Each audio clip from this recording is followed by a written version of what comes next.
La Bible révèle que la fin de toute chose est proche et que Dieu appelle tout homme à pouvoir se réjouir de la seconde venue de Jésus-Christ. L'objectif de cette présentation est de vous préparer à être du nombre de ceux qui gardent les commandements de Dieu et le témoignage, la foi de Jésus-Christ. Eh bien, je souhaite la bienvenue à chacun et bon sabbat à toutes et à tous, et notamment à vous qui suivez ce service à distance et via Internet, devrais-je dire. Que la paix du Seigneur soit sur chacun d'entre nous.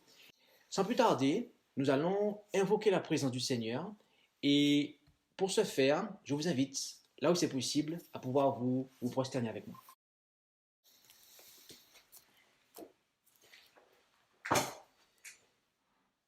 Notre Dieu, notre Père Céleste, nous voulons te remercier pour ce doux privilège que tu nous accordes de pouvoir être en ton saint sabbat. Et alors que nous nous apprêtons à ouvrir ta parole, que tu puisses toucher nos cœurs et que nous soyons réceptifs à l'action de ton esprit. Bénis chacun d'entre nous, Père Céleste, et c'est dans le beau nom de Jésus que nous t'en prions. Amen.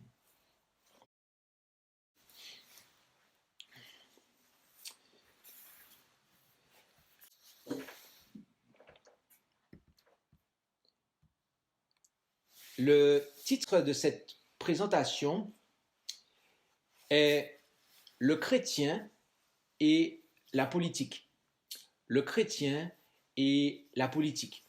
Et cette présentation est donnée dans un contexte où nous nous approchons de l'élection présidentielle.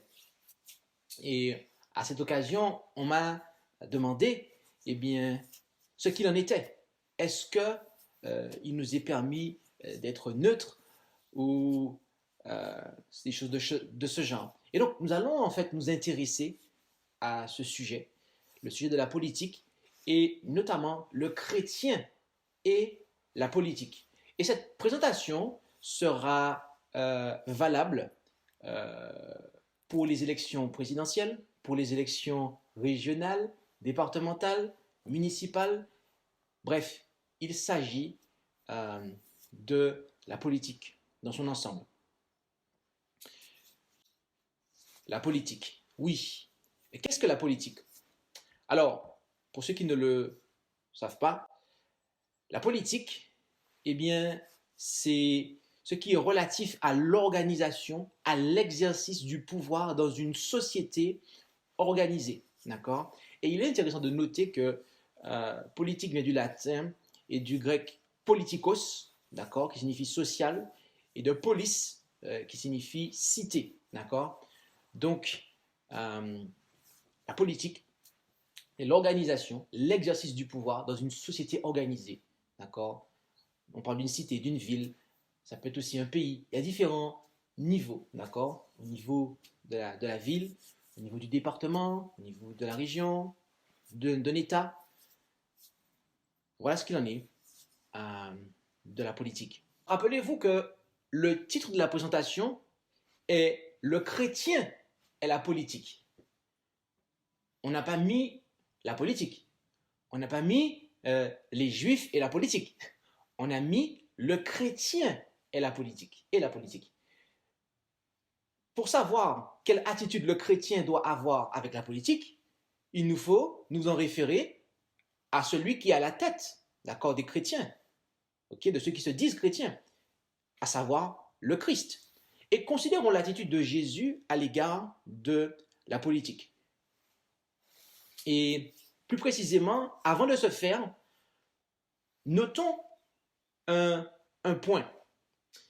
Ce qui est noté en Romains 13, versets 1 à 7. Romains 13, versets 1 à 7. Avant de considérer les paroles de Jésus, notons ce point-là, dans un premier temps. Romains 13, versets 1 à 7.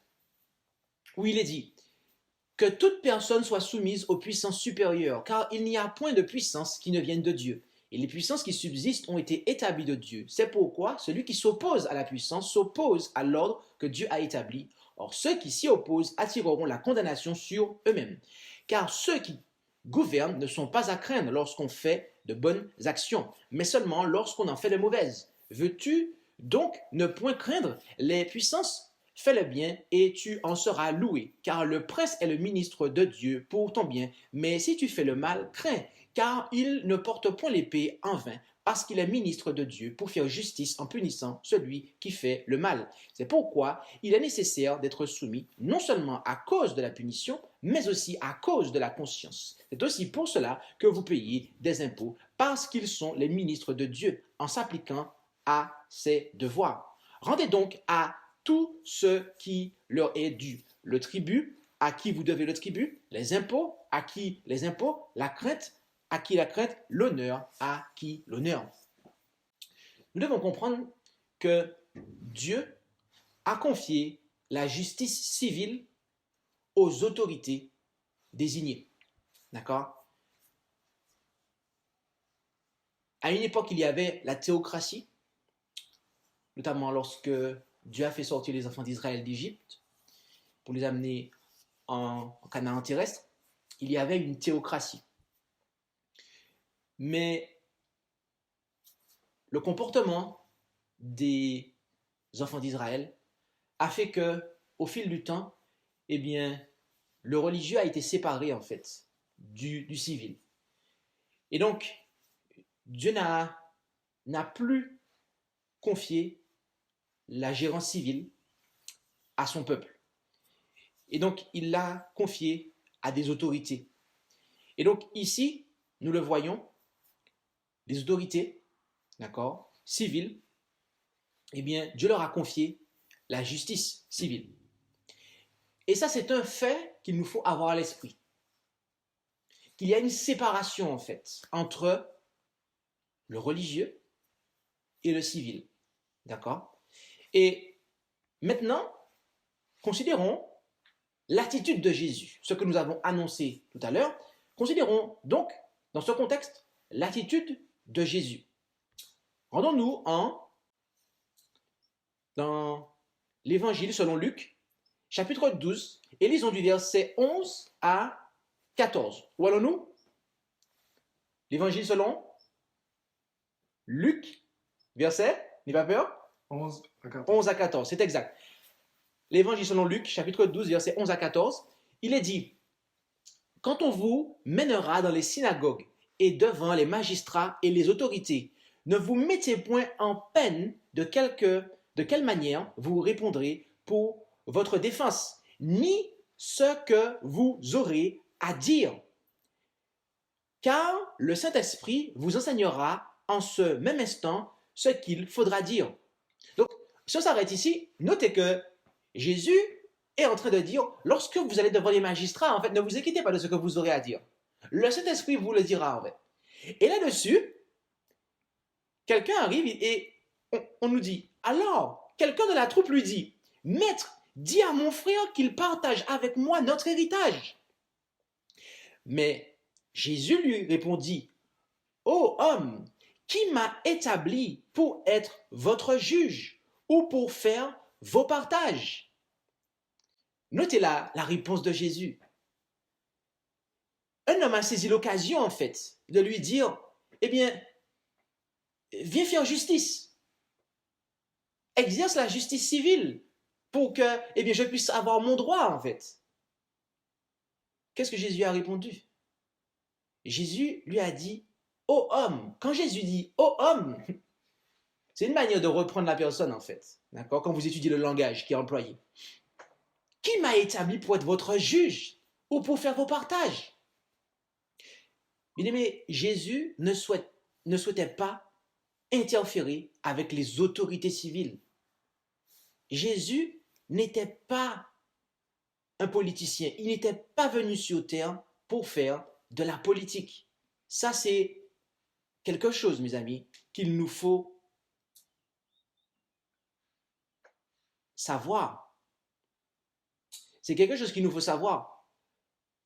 Et ça parce que son royaume n'était pas de ce monde. En effet, en Jean 18, verset 36, oui, Jean chapitre 18, verset 36, nous lisons, Jésus répondit, mon royaume n'est pas de ce monde.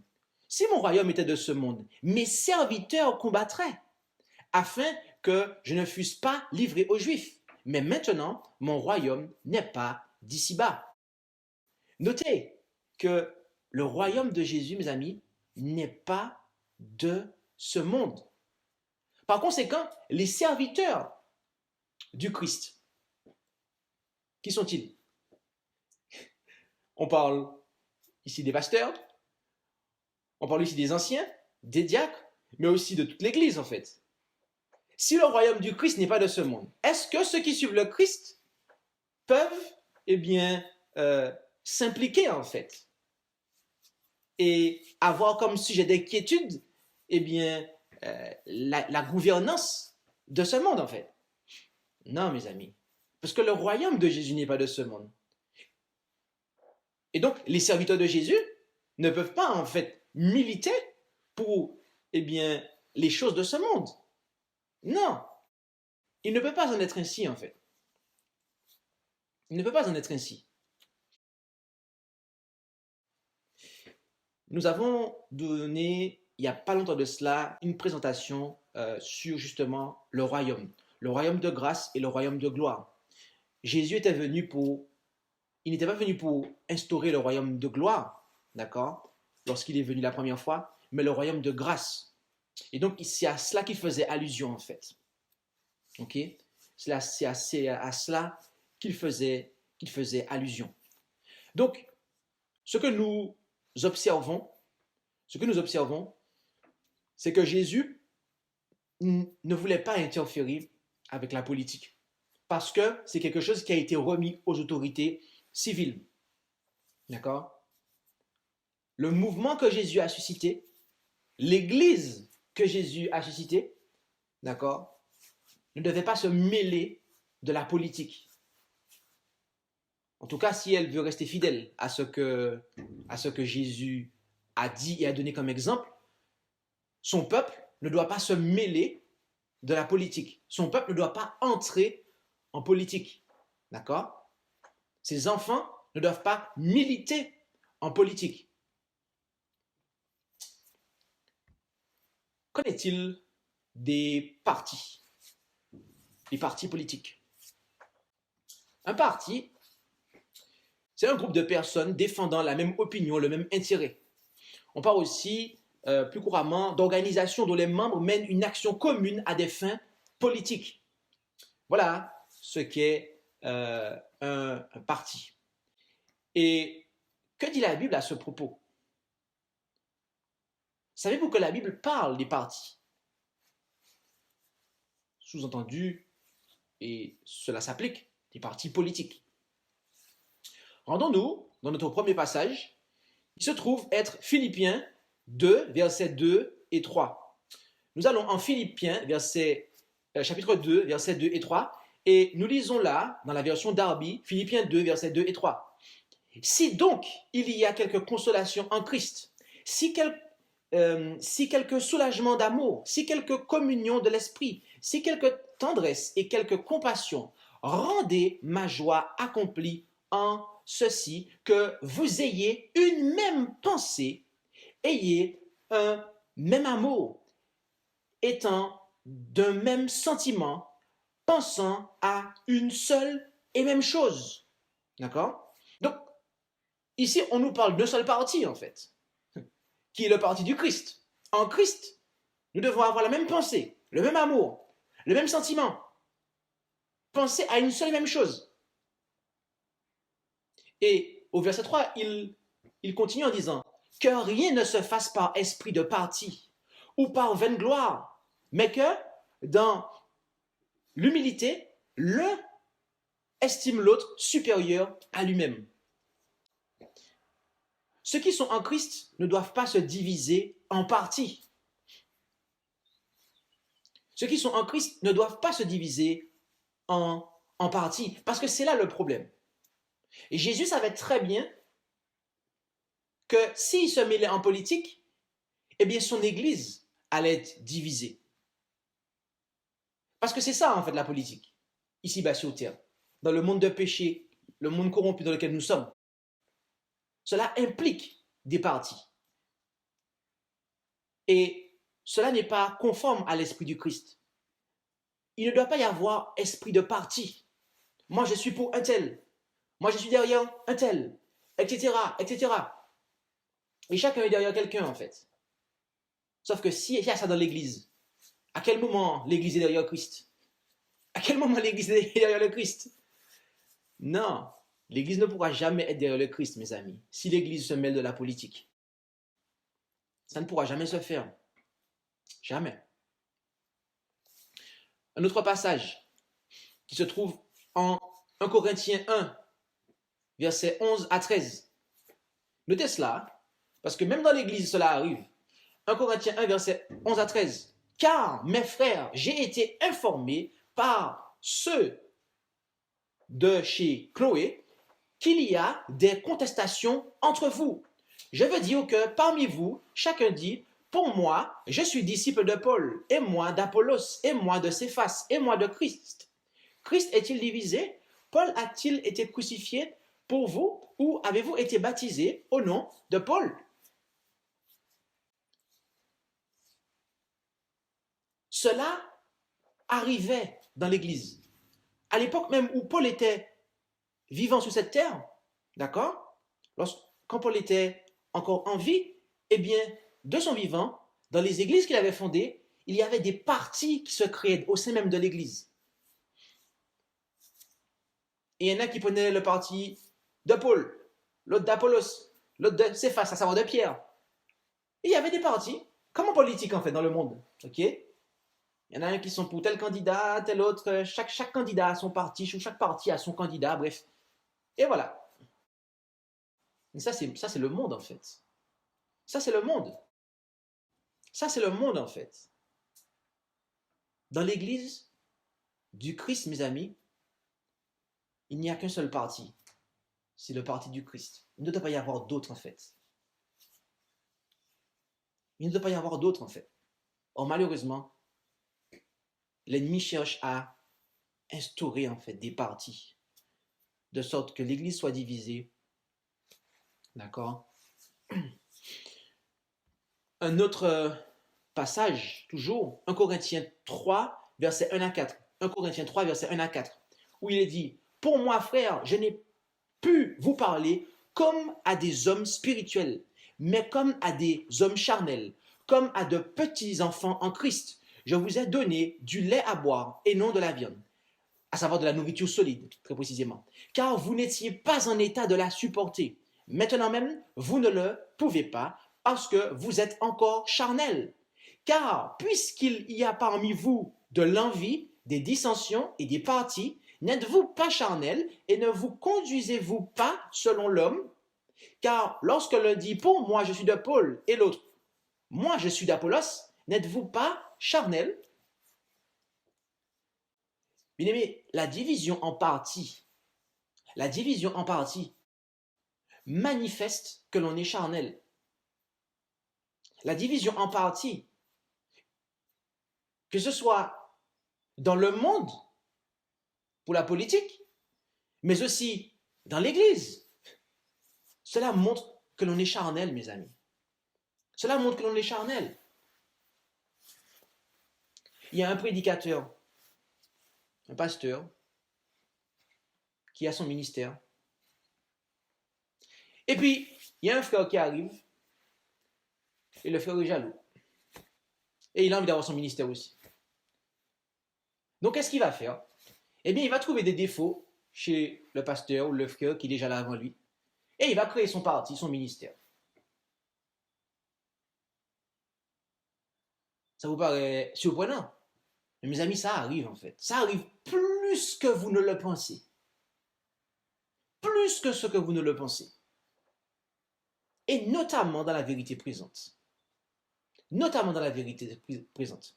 Et c'est pour ça, en fait, qu'il y en a qui ne veulent pas rejoindre l'organisation de l'Église, en fait. C'est pour ça qu'il y en a qui ne veulent pas s'organiser, en fait. Je le dis avec humilité, mais c'est la vérité. C'est pour ça qu'il y en a qui ne veulent pas s'organiser, en fait. Parce qu'ils sont charnels, en fait. Parce qu'on est charnel. On ne veut pas s'organiser. On ne veut pas de l'unité, en fait. On a envie d'avoir son propre parti. On a envie d'avoir des followers, des gens qui nous suivent, en fait.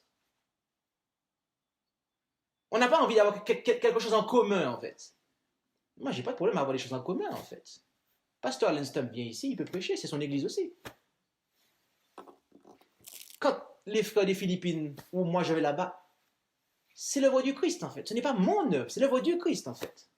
Mais il y en a, ils veulent avoir leur parti, leurs followers. Ça arrive dans l'église, ça. Ça arrive dans l'église. Mais quand ça arrive, mes amis, c'est qu'on est charnel, en fait. C'est qu'on est charnel. Alors, humilions-nous. Humilions-nous, mes amis. Et rejoignons l'ordre du Christ. Rejoignons une église organisée. Oui, parce que ça arrive, que ce soit dans le monde, mais aussi dans l'église. D'accord? Les partis. Les partis. Qu'en est-il du vote? Le fait de voter.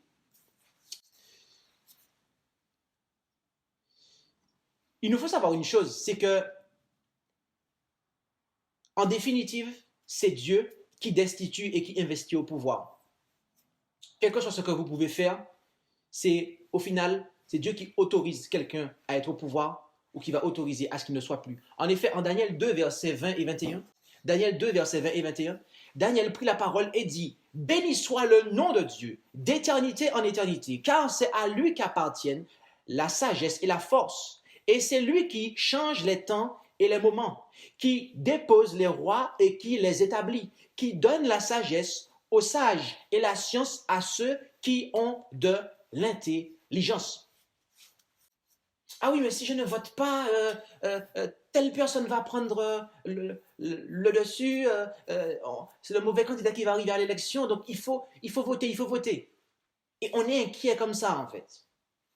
Alors, sachez, mes amis, que c'est Dieu qui destitue ou qui investit. En définitive, au final, d'accord?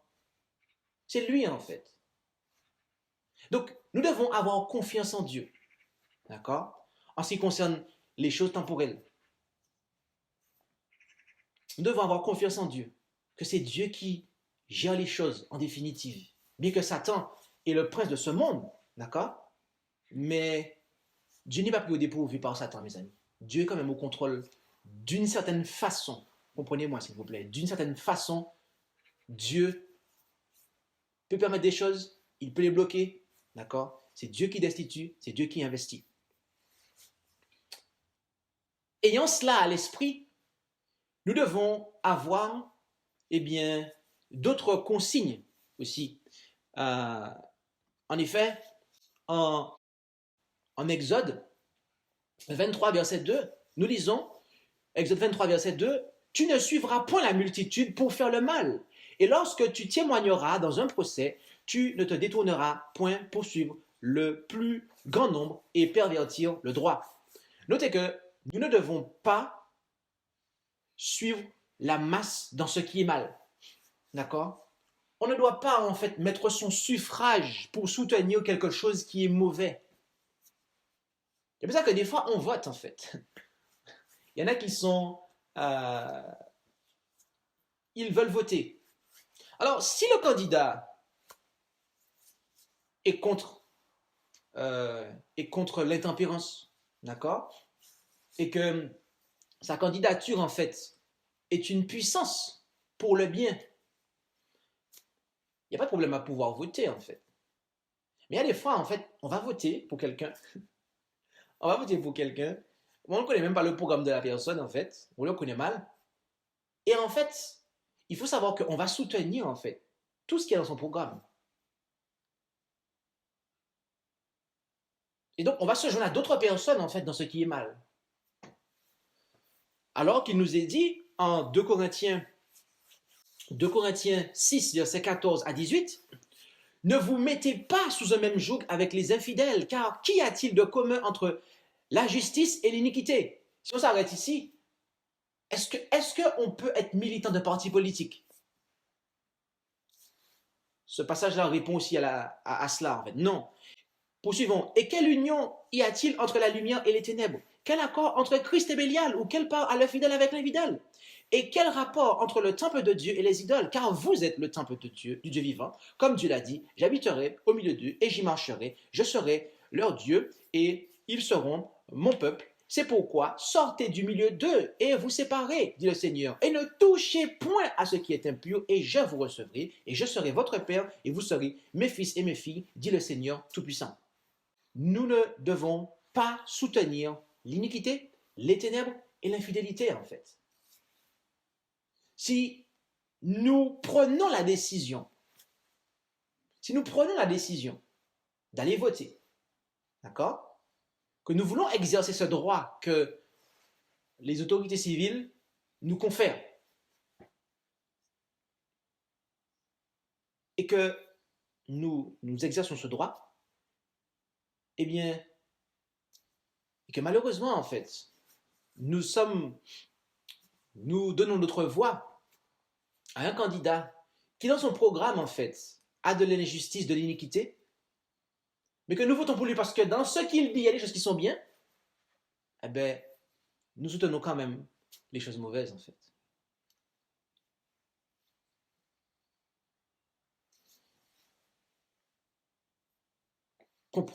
Comprenez-moi bien, je ne suis pas en train de dire ici qu'il ne faut pas voter du tout, absolument pas, en fait.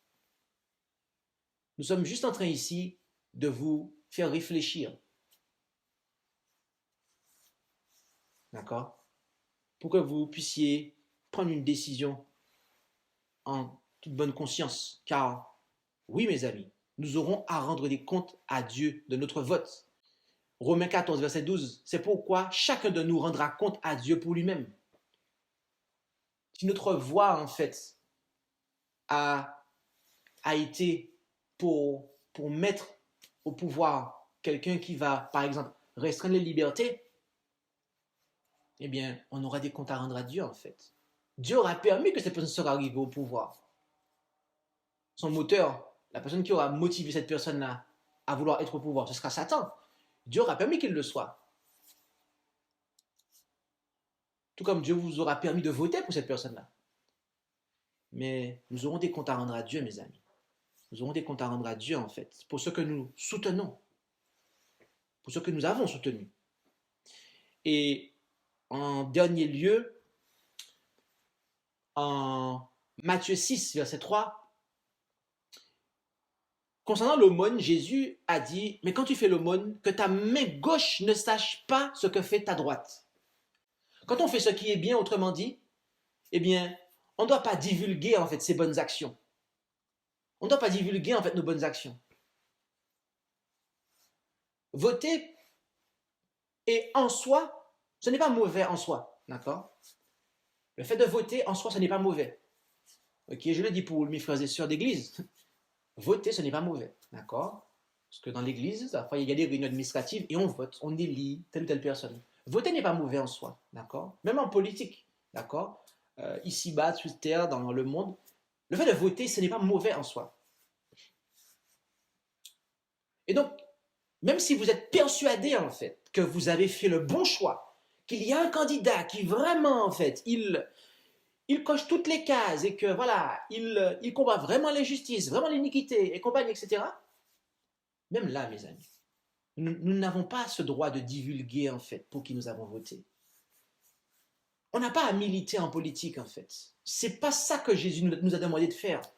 On peut exercer ce droit, mais on n'a pas à militer en politique, en fait. On n'a pas à nous entendre dans l'église en train de dire, ou en train de faire de la promotion pour le candidat, ou de faire passer des messages politiques, mes amis. Les serviteurs de Christ ne font pas ça, parce que le royaume n'est pas sur cette terre, en fait.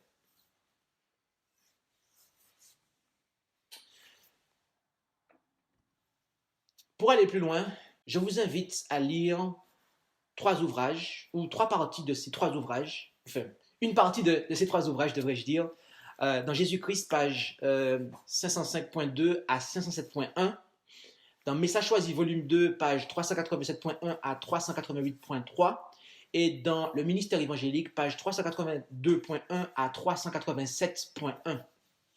Pour aller plus loin, voilà, de la littérature à ce sujet qui vient rentrer en fait en profondeur et vous permettra voilà, d'avoir d'autres aspects. En conclusion,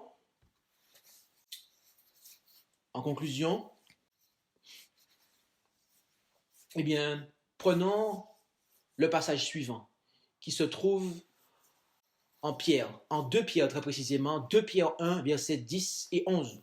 2 Pierre 1, versets 10 et 11. Voilà l'élection, mes amis, qu'il ne faut pas manquer. Voilà l'élection, mes amis, qu'il ne faut pas manquer, la plus importante même. 2 Pierre 1, versets 10 et 11. C'est pourquoi, frères, étudiez-vous d'autant plus à affermir votre vocation et votre élection, car en faisant cela, vous ne broncherez jamais. Et ainsi, l'entrée dans le royaume éternel de notre Seigneur et Sauveur Jésus-Christ vous sera pleinement accordée. Mes amis, l'élection la plus importante, c'est la nôtre. C'est la mienne, c'est la tienne, c'est celle de chacun d'entre nous en fait. On vote pour un candidat au municipal ou au présidentiel de manière à ce que ce candidat, en fait, on le choisit, de manière à ce que ce candidat puisse accomplir ce qu'on souhaite le voir accomplir. Ok? Eh bien, Dieu, c'est pareil pour nous. Il nous a choisis, en fait. Il nous appelle, il nous a choisis et il nous a appelés de manière à ce que l'on puisse faire, ok, ce qu'il souhaite nous voir faire. Allons-nous accepter? Allons-nous accepter? C'est cela, mes amis, l'élection de Dieu. Il nous a choisis de manière à ce qu'on puisse, eh bien, travailler dans son programme. Lorsque vous élisez un candidat au municipal ou au présidentiel, il peut dire, ah, je vais faire. Et puis à la fin, il ne fait pas son programme. Et il en est de même avec Dieu. Dieu nous a choisis. Mais allons-nous en fait accomplir le programme de Dieu? Allons-nous jusqu'au bout accomplir la volonté de Dieu? C'est la prière pour vous et pour moi. Que nous puissions, eh bien, affermir notre vocation et notre élection, mes amis. Nous étudier à cela, de manière à ce que, eh bien, l'élection de Dieu, en ce qui nous concerne individuellement, n'ait pas été vaine. Nous avons eu l'occasion de faire une présentation relative à l'élection de Dieu. Nous vous invitons à la regarder, si ce n'est pas déjà fait, de manière à avoir plus d'informations à ce propos. Et donc, bien-aimés, en résumé, nous comprenons que le chrétien n'est pas appelé à faire de la politique, car ce n'est pas l'enseignement ni l'exemple que Jésus nous a donné. Car le royaume de Jésus, eh bien, n'est pas de ce monde. Jésus ne souhaite pas interférer avec la politique, ce qui revient aux autorités civiles. Car si il en était autrement, son Église serait divisée en parties. Et voyez-vous, c'est déjà le cas en fait. Il y a déjà des divisions dans l'Église. Il y a déjà des partis en fait qui ne militent pas en fait pour gérer la politique de la ville ou de l'État. D'accord? Mais chacun en fait veut se faire voir, veut se montrer en fait. Et Jésus n'est pas pour cela, mes amis. Ce n'est pas l'esprit du Christ. D'accord? En ce qui concerne le vote, eh bien, en soi, ce n'est pas mauvais. Mais il faut savoir une chose, c'est qu'on aura des comptes à rendre à Dieu. Et que même si on est persuadé de faire le bon choix, on n'a pas à communiquer en fait cela. Car le royaume du Christ n'est pas ici-bas. On n'a pas en fait à nous entendre. D'accord? Étant donné que on est d'accord avec les deux premières parties de cette présentation, à savoir la politique et les partis, forcément, le vote, on n'a pas à le faire savoir non plus, puisque ce n'est pas cela en fait. On doit être silencieux à ce sujet. Notre mission en tant que peuple, la mission des croyants, eh bien, c'est d'annoncer en fait l'évangile. Et très précisément à notre époque, l'évangile éternel, d'accord, contenu dans le message des 3 anges d'Apocalypse 14. Voilà pourquoi on doit militer, mes amis. Voilà ce qu'on doit faire connaître. Aller de porte en porte, en fait, pour annoncer, en fait, aux gens, eh bien, qu'ils ont à craindre Dieu et à lui donner gloire, car l'heure de son jugement est venue et qu'ils doivent adorer le Créateur du ciel, de la terre, de la mer et des sources d'eau. Et les inviter à sortir de Babylone. Or, on ne peut pas, en fait, demander aux gens de sortir de Babylone si on est soi-même, en fait, lié dans des partis politiques, ok, c'est contraire en fait. Parce qu'à ce moment-là, on est soi-même dans Babylone. De manière à ce qu'il puisse éviter bien la marque de la bête. Donc, c'est cela en fait. Le zèle que beaucoup mettent en politique, eh bien, s'ils se convertissent, c'est ce zèle-là qui devrait être, eh bien, être mis dans l'évangile. On trouve de la force pour aller parler des vertus, du programme de tel candidat, oui, il faut qu'il soit élu, etc., etc. Mais est-ce qu'on fait ça pour Jésus, en fait? Est-ce qu'on fait ça pour l'évangile, mes amis? Est-ce qu'on fait cela? C'est cela, mes amis. D'accord? Il ne nous appartient pas de militer, en fait, en politique, mes amis. Il ne nous appartient pas de militer à ce niveau. Nous devons militer, en fait, pour le royaume de Dieu, dans le royaume de la grâce, pour que les cœurs puissent accepter la grâce, de sorte que l'élection de Dieu, de chacun d'entre nous, ne soit pas vaine. Alors, plaise à Dieu que l'élection la plus importante pour nous ne soit pas la municipale, ne soit pas la départementale, la régionale ou la présidentielle, mais que l'élection la plus importante pour nous, mes amis, soit l'élection de Dieu, notre élection. Que Dieu nous bénisse tous. Amen. Eh bien, je vous invite à pouvoir prier avec moi là où c'est possible.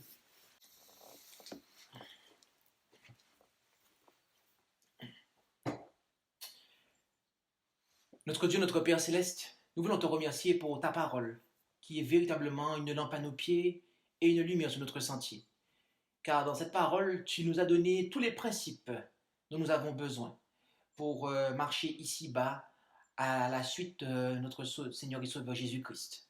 Et aide-nous à pouvoir réaliser que le royaume de Christ n'est pas ici-bas et que de ce fait, comme lui, nous n'avons pas à interférer dans les choses civiles. Bien que nous devons les respecter, mais nous n'avons pas à interférer. Tu nous invites, Père Céleste, à ne pas avoir d'esprit de parti, car cela n'est pas conforme à l'esprit que tu désires mettre en nous. Et que si nous exerçons notre droit de vote, eh bien que nous n'avons pas à le crier sur les toits, car cela n'est pas ce que tu nous demandes d'annoncer. Ce que tu nous demandes d'annoncer sur les toits, eh bien c'est ton évangile. Ton évangile. Alors aide-nous, Père Céleste, à pouvoir aussi faire attention lorsque nous exerçons ce droit, de manière à ne pas soutenir ce qui est mal, de sorte que nous n'ayons pas à rougir devant toi au jour du jugement. Donne-nous, Seigneur, un zèle, un saint zèle pour annoncer la bonne nouvelle de l'élection en Jésus, la bonne nouvelle que tu nous as choisis pour accomplir tes œuvres et que tu as toute la puissance en Jésus disponible pour que nous puissions remplir notre mandat. Alors, bénis chacun d'entre nous, Père Céleste. Et c'est dans le beau nom de Jésus que nous t'en prions pour ta gloire. Amen. Merci d'avoir écouté cette présentation avec intérêt. Pour plus d'informations, consultez notre site internet lereste.org et suivez-nous sur Facebook ainsi que sur YouTube à @lereste. Vous pouvez aussi nous contacter par email à info@lereste.org ou par téléphone au +33 6 12 60 13 69.